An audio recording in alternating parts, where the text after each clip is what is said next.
I never imagined that the steady rhythm of my life could be disrupted by something so seemingly small. A favor. That's how it started. My husband suggested it casually between sips of his morning coffee, the same dark roast he drank every day without enthusiasm, without change. His voice was calm, nearly lost beneath the clink of his spoon against the ceramic rim. It would help him get on his feet, he said. He's good with his hands. Could fix the fence, maybe take care of the garage door. I nodded. There was no reason not to. We'd known Mark for years, my husband's adoptive grandson from his first marriage. Though he had once been a boy trailing awkwardly behind the adults at family gatherings, he'd become a man in the time since I'd last seen him. The kind of change that slips in quietly, unnoticed until it's standing in your doorway. That morning, when Mark finally did arrive, I was surprised by how much had shifted.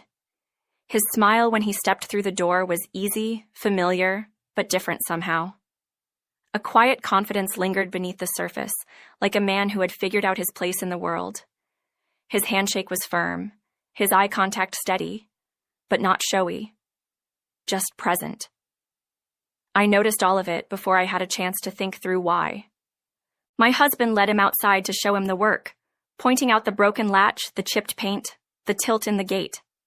They spoke in practical tones, efficient and impersonal, the way men do when discussing tools and repairs. I watched them from the kitchen window, my fingers tracing slow circles around the rim of my coffee mug. There was a strange feeling in my chest, like something leaning forward inside me, listening. It wasn't desire, not yet. It was awareness, a shift. That evening I stood at the closet longer than I needed to, choosing a dress I hadn't worn in months. The fabric was soft, the straps thin, fluttering slightly as I moved. I told myself it was the heat. Summer pressing in through open windows, the air thick and unmoving. But some part of me knew better. We ate on the terrace, the three of us. My husband spoke about work, about the upcoming conference he needed to attend. His voice followed the usual rhythm of schedules and obligations, falling into the same familiar grooves. I nodded at the right moments, offered small replies, but my eyes drifted more than once across the table to Mark. He sat easily in his chair, one arm resting along the back, a faint shadow of stubble along his jaw. He looked comfortable in his skin in a way I hadn't noticed before. His gaze met mine only once during dinner, but it lingered a moment too long. Not improper, not overt, just long enough to feel it. After the meal, my husband excused himself to take a few calls. I stayed behind, gathering the dishes. I heard the quiet sound of footsteps behind me as Mark approached. "Let me help," he said, reaching for the plates in my hands. Our fingers brushed, barely. A light, unremarkable touch. But it stayed with me longer than it should have, the warmth of it lingering against my skin. That night, in bed beside my husband, I couldn't sleep. The ceiling above me felt too still, too quiet. I shifted under the sheets, restless. I told myself I needed water. That's all. Just a glass of water. I slipped out of bed, my feet silent against the floorboards as I moved down the hall. As I passed the guest room, I paused. The door was slightly ajar. From inside, I heard the soft sound of humming, low, tuneless. The shuffle of feet. The creak of old wood beneath his steps. And then, the faint rush of water as the shower turned on. I stood still, not out of choice, but because something inside me had frozen. This was an ordinary moment, someone preparing for bed, washing off the dust of the day. And yet, it felt disarmingly intimate, like I had crossed into a space not meant for me. I eventually forced myself back to bed, though my thoughts refused to quiet. My husband stirred slightly in his sleep, his hand slipping over my waist with the ease of long habit. Gentle, familiar. But my body remained tense, my mind still at that guest room door. I told myself it would pass. The next morning, light filtered through the blinds in long golden stripes. I moved through the kitchen on autopilot, the kettle, the toast, the soft scrape of utensils. My husband had already left. He kissed my cheek on his way out, brief and routine. I paused at the hallway mirror. My reflection stared back, hair tied up, a hint of color on my lips. A version of me I hadn't seen in a while. I told myself it was just for me, just to feel a little more awake. Out back, Mark was already at work on the fence. His sleeves were rolled to his elbows, arms flexing with each measured swing of the hammer. He looked focused, unaware of me standing there on the porch. I stepped down toward the garden with the laundry basket, trying to occupy myself with small tasks. As I clipped clothes to the line, I felt it. That gaze. Not accidental, not casual. It settled on my back like a whisper. I didn't turn around immediately. I kept my eyes on the clothespins, my pulse louder than it should have been. When I finally looked, he was watching. "Morning's warmer than I expected," he said, voice easy. "It is," I replied, barely louder than the breeze. He didn't return to his work.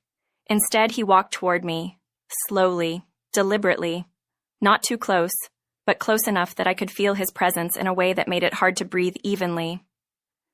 "You look different today," he said. I didn't answer. I focused on the next piece of laundry, fingers steady despite the tremble I felt rising in my chest. There was a pause, long enough for the moment to stretch taut between us. "I'm sorry about last night," he said at last. "If I crossed a line." He was offering me a way out, a neat ending. I could have taken it.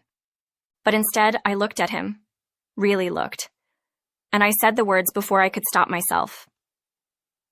"You didn't."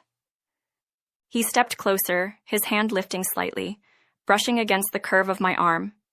His fingers skimmed the bare skin of my shoulder, and I didn't move away. We stood there, both of us still. Then slowly, he leaned in. Before our lips could touch, I pulled away. More question than answer filled my head. His hand rested lightly near my jaw still, and he looked into my eyes as I pulled away. "This can't," I said, the words thick. "I know," he replied. But neither of us moved right away. I turned back to the laundry, my hands shaking as I gathered the fallen clothes. The sun continued to rise, the morning unchanged, but something within me had irrevocably shifted. The rest of the day passed in fragments, chores, small talk, the sound of my husband's voice over the phone. But nothing felt the same. The house, once comforting, now felt full of silence I didn't know how to fill. Mark moved through it like nothing had changed, calm, composed. But when I saw him, passing in the hallway or leaning against the doorway, the weight of that moment between us returned, heavy and unresolved. That night, my husband told me he'd be gone again soon. Another trip, another few days. I nodded, said all the right things. But part of me was already standing at the edge of something I couldn't name. And I wasn't sure I wanted to step back. The morning after felt too quiet. The kind of quiet that doesn't offer peace, but instead sharpens your attention to every small sound. The creak of the floorboards, the click of the toaster, the distant hum of a lawnmower on the next street over. I moved through the kitchen as if on autopilot, wiping down the counter that didn't need cleaning, straightening the salt and pepper shakers, refolding the dish towel. I told myself it was just another day. Outside, the summer sun was climbing higher, burning through the morning haze. I wrapped my fingers around my coffee cup and stood by the window. There, in the yard, Mark was already at work again. This time he was sanding the old gate, slow, rhythmic strokes that sent a fine dust into the air. His shirt clung slightly to the line of his back, his movements steady, unhurried. I watched for too long. When I finally pulled myself away, I focused on anything else. Laundry, bills, a grocery list I didn't need to make. But the memory of yesterday afternoon clung to me like humidity, sticky and inescapable. That near kiss, the weight of it, the way it had happened so softly, yet shifted everything. I kept playing it back in my mind, trying to reduce it to something harmless. A moment, a mistake. But even that felt dishonest. It hadn't felt like a mistake.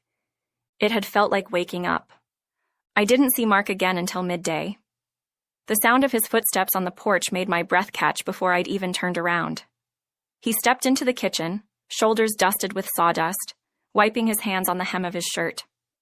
"Just checking if you wanted anything from town," he said, voice casual. I need to pick up some paint and a new latch. I shook my head. I'm fine, thank you. He nodded, hesitated a second longer than necessary, then turned and left. The door closed behind him with a soft click, but the silence he left behind felt louder than before. I stood in the kitchen for a long time after that, my coffee cold in my hands. Later, I found myself lingering by the mirror in the hallway. I adjusted the sleeves of my blouse, smoothed the fabric, tucked a strand of hair behind my ear and watched the movement, as if studying someone else. My reflection didn't look different, but something inside me had shifted, tilted just enough to make everything feel unfamiliar. When I stepped outside to hang another load of laundry, the air was thick and still. I moved with slow precision, pinning shirts and pillowcases to the line one by one. I didn't hear Mark return, but I felt it. The subtle change in the air, the awareness that crept up my spine before he even spoke. "Looks like you've got a system," he said from behind me. I turned. He stood near the edge of the garden, hands in his pockets, watching me with the same steady gaze I was learning to recognize. Quiet, observant, never quite letting me look away. "It's just laundry," I said, half smiling. He nodded, but didn't move. "Still, you make it look like it matters." There was a pause between us, not uncomfortable, but full. I looked down at the clothespins in my hand, then back at him. "How's the fence coming along?" "Almost done," he said. "It's a little more stubborn than I thought, but I'll get there." "I'm sure you will." He stepped closer then, just enough to stand in the same patch of shade. I could feel the warmth radiating from his skin, the faint scent of sawdust and soap. We weren't touching, but the nearness was enough to make my breath shallow. He looked at me for a long moment, then said, "I've been thinking about yesterday." I didn't reply. "I know it's not simple," he added. I didn't plan for any of this." "Neither did I." There was a silence after that, the kind that feels like a decision waiting to be made. I turned back to the laundry, reaching for another damp shirt, pretending that my hands weren't trembling slightly. "I don't want to make things harder," he said. "You didn't," I replied too quickly. He didn't push. He nodded once, then stepped away, back toward the gate. I didn't watch him go. That evening, my husband came home later than usual. He was tired, distracted, talking about flight times and emails he still needed to send. I reheated leftovers, poured him a glass of wine, offered the same soft attentiveness I always had. He didn't notice anything different. Or if he did, he didn't say. He told me he'd be leaving the next morning for a 3-day trip. A conference in the city, meetings he couldn't miss. I smiled and nodded, filling in the silences with the usual assurances. "Of course," I said. "Don't worry, I'll manage here." And I would. I always did. That night, I stood at the bathroom mirror for longer than usual, brushing my hair back, tracing the outline of my collarbone with the tips of my fingers. The nightgown I chose was one I hadn't worn in months.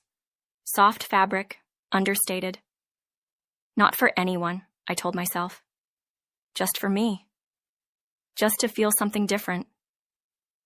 I lay in bed beside my husband, listening to the slow rhythm of his breathing as he drifted off. My eyes stayed open. The ceiling above me felt impossibly far away. When I finally got up, the house was silent. I walked barefoot down the hallway and stepped out onto the terrace. The air was cooler now, tinged with the scent of jasmine from the garden below. Mark was already there. He stood near the railing, arms folded, looking out toward the darkened yard. When he heard the soft click of the door behind me, he turned. Neither of us spoke. I crossed the space between us slowly, unsure of what I was hoping for, what I was afraid of. The night wrapped around us like a secret, the silence between our steps louder than words. He looked at me, not with surprise, but with recognition, as if he had been expecting this, as if he had felt it too. "I shouldn't be here," I said, my voice barely above a whisper. "But you are," he replied. I didn't move. My feet rooted to the wooden boards beneath me, my hands at my sides, open, uncertain. He stepped forward, stopping just close enough that I could feel the warmth radiating from his skin. His gaze didn't waver. He wasn't asking, at least not out loud. But the question hung there anyway. I didn't answer. Instead, I let the silence carry us forward. The space between us narrowed, the air thick with everything we weren't saying. And then, gently, he reached for my hand. It was a simple gesture. No urgency, no drama. Just the quiet press of his fingers curling around mine. I closed my eyes. The weight of my choices settled somewhere deep in my chest. Not heavy exactly, but present. Real. I didn't know what would happen next. I didn't know what I wanted it to mean, but I knew I would not forget this moment. Not the stillness. Not the scent of jasmine. Not the feel of Mark's hand in mine beneath the hush of the summer night. When I finally let go, stepping back inside, I didn't look over my shoulder. But I could still feel his presence, like a warmth in the air that hadn't yet faded. The morning began like all the others.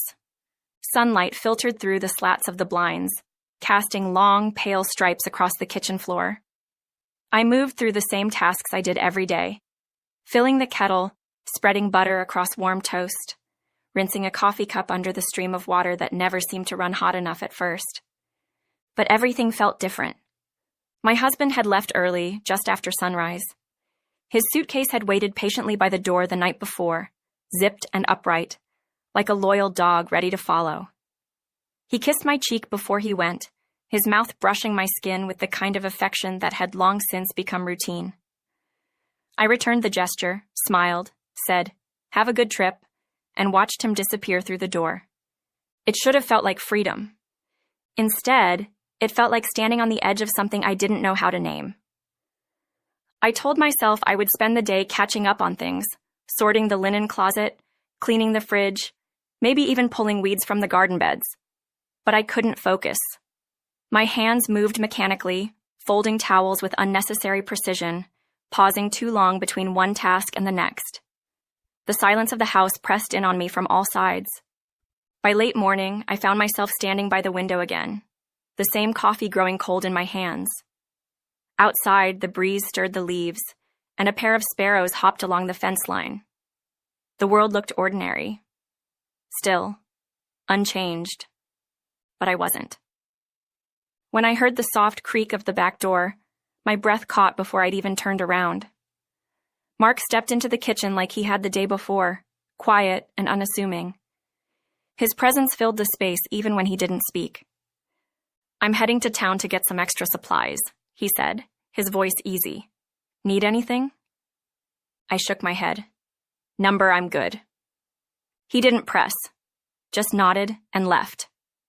Still, the air in the kitchen felt charged afterward, as if the room remembered his presence even after he was gone. I stood there, unmoving, for a long time. Later that afternoon, I told myself I needed to get out of the house, just for a little while.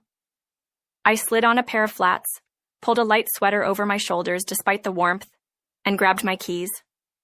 My plan was vague, maybe the grocery store, maybe the bookstore. I just needed movement. The streets of town were familiar, every crack in the sidewalk, every faded sign. I parked near the corner cafe, walked aimlessly past the flower shop, then turned into the small market I had visited hundreds of times before. I didn't expect to see him. He was standing by the shelf of canned goods, a basket in one hand, reading the label on a jar with mild interest. When he looked up and saw me, something flickered across his face. Surprise, maybe, or something close to it. I froze for half a second before forcing my feet to move forward. "Didn't expect to see you here," he said. "Same," I replied, my voice quieter than I intended. We stood facing each other across the aisle, surrounded by cereal boxes and rows of bottled water. The fluorescent lights above us buzzed faintly. It should have been nothing, a coincidence, a brief exchange between two people who shared a kitchen that morning. But the moment stretched. "Need help carrying anything?" he asked, gesturing toward my empty basket. "I'm fine," I said, though my voice betrayed me. It wavered slightly, like a note held too long. We moved down the next aisle together, side by side, our conversation light. We talked about traffic, changes in the weather, whether the tomatoes had looked better last week than they did today. None of it mattered. His hand brushed mine once as we reached for the same box of tea. Neither of us apologized. The drive home was silent. He offered to carry my bag, and I let him, even though it held only a few small things. We didn't speak until we pulled into the driveway. "I didn't plan to run into you," he said, turning toward me in the passenger seat. "I didn't plan any of this," I replied. He looked at me then, really looked, and I saw it. The same war I felt inside myself mirrored in his eyes.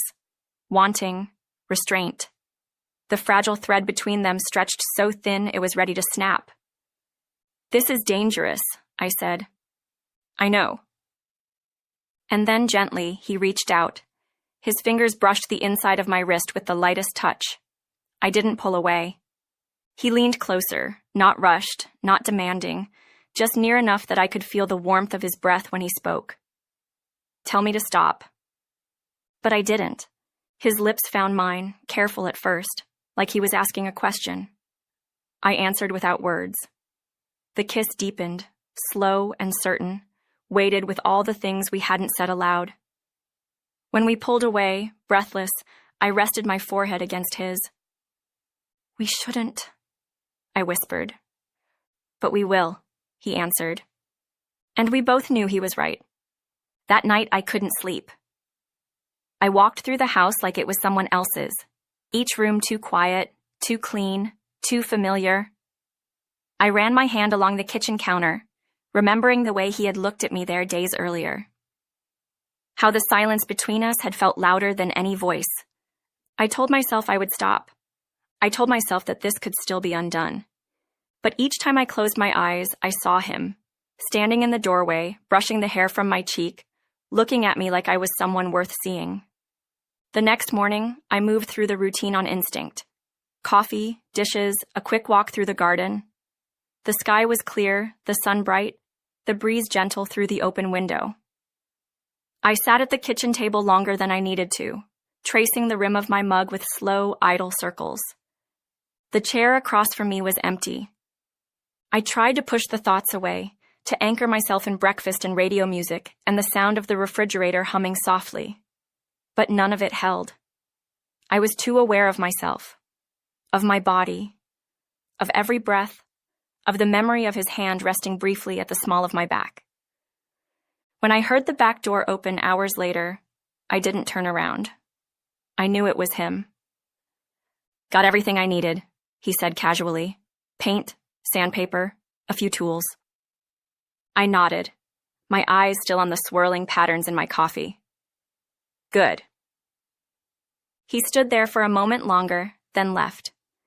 I spent the rest of the afternoon trying to reclaim something that felt normal. I wiped down surfaces that didn't need it. I organized the spice rack. I sat on the edge of the bed and folded laundry with deliberate care, each movement more about distraction than necessity.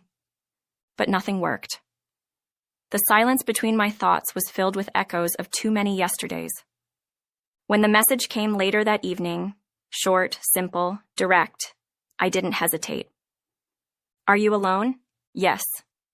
I stood at the back door before he even knocked. The knock at the back door was soft, hesitant, almost polite. But I had been waiting. I opened it without a word.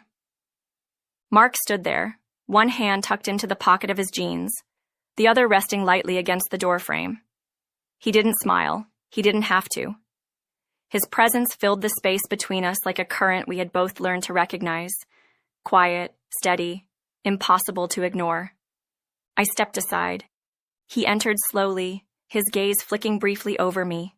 The loose knot of my hair, the thin straps of the top I'd chosen with too much thought. He didn't speak, and neither did I. There was a stillness between us, not awkward, but expectant, like something long overdue. He moved toward me with careful steps, as if giving me a chance to change my mind, but I didn't step back. I didn't stop him. His hand lifted, fingers brushing the line of my collarbone.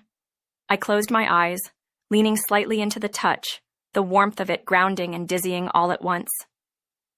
"I shouldn't be here," he said. "I know," I answered. And then I moved closer, closing the last few inches between us. My hand found his, our fingers lacing together with the ease of something familiar. We stood there like that, the hush of the house wrapping around us, the only sound our breathing, uneven, quiet. He didn't kiss me right away. His eyes searched mine, waiting, asking without words.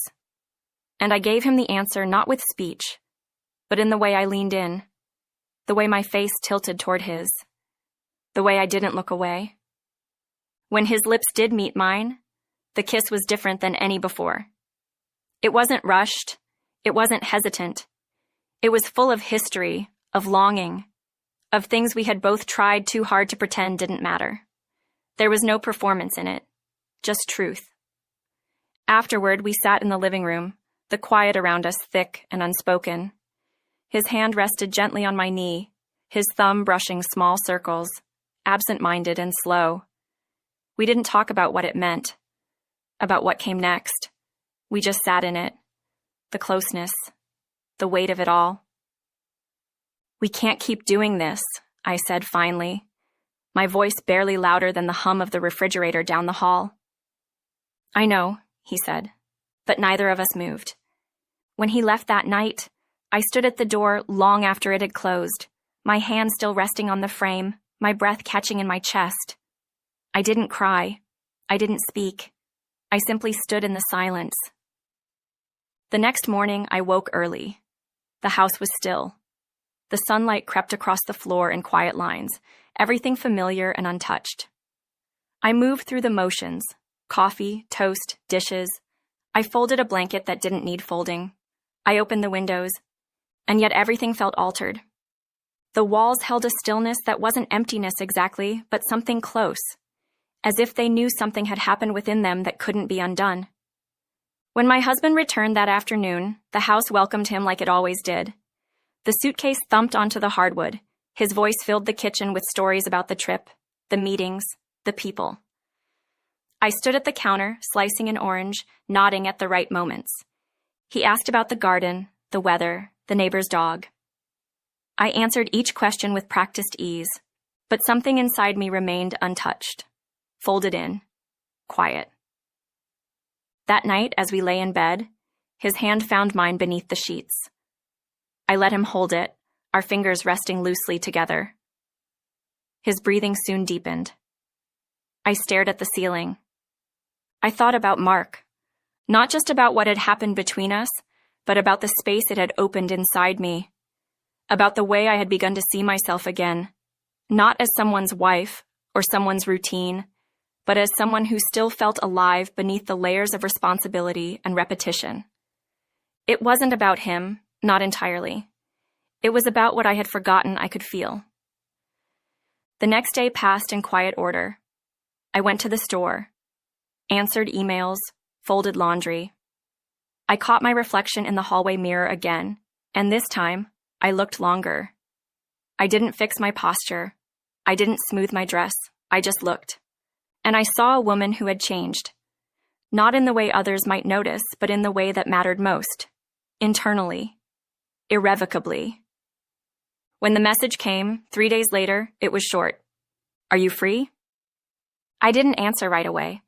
I stared at the screen, my thumb hovering over the letters, my heart already answering before I'd typed a single word. "Come." He arrived not long after. This time there was no pause between us, no small talk, just the soft rustle of his footsteps, the way his eyes met mine. "This is the last time," I said, though I didn't believe it. "I know," he answered, and we didn't pretend any further. We sat on the couch, the light from the window casting soft patterns across the floor. He reached for my hand, and I let him. We talked about nothing for a while. Music, the weather, a movie he'd seen. It felt normal, easy, dangerous. When he left, he didn't look back, and I didn't stop him. But I stood at the window long enough to watch him disappear down the path. That night, I lay in bed beside my husband once again. His breathing slow, his hand resting across my stomach. I stared up at the ceiling and counted the seconds between heartbeats. I had crossed a line, not with a scream or a collapse, but quietly, deliberately, with full awareness. Nothing dramatic had happened, no confrontation, no confession.